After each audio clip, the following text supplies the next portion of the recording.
ఓం నమో నారసింహాయ నమః. హరి నీకు బర్వంకమైన శేషుడు చాలా, భవనము భక్షించి బ్రతుకుచుండు. ననువుగా నీకు వాహనమైన ఖగరాజు,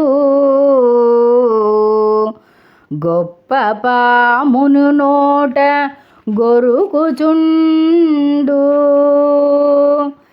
నదిగాక నీ భార్య అయిన లక్ష్మీదేవి, దినము పేరంటంబు దిరుగుచుండు. నిన్ను భక్తులు పిలిచి నిత్య పూజలు చేసి, ప్రేమ భక్వాన్నముల్ పెట్టుచుండ్రు.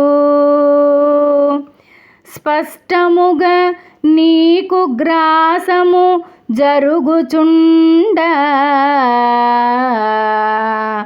గాసు నీ చేతి దొకటైన గాదు వ్యయము. భూషణ వికాస శ్రీధర్మ పురనివాస, దుష్ట సంహార నరసింహ దురిత దూర.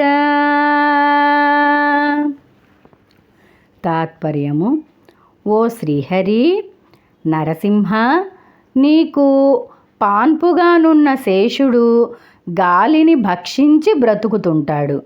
ఆ గొప్ప పామును తిని నీ వాహనమైన గరుత్మంతుడు జీవిస్తుంటాడు.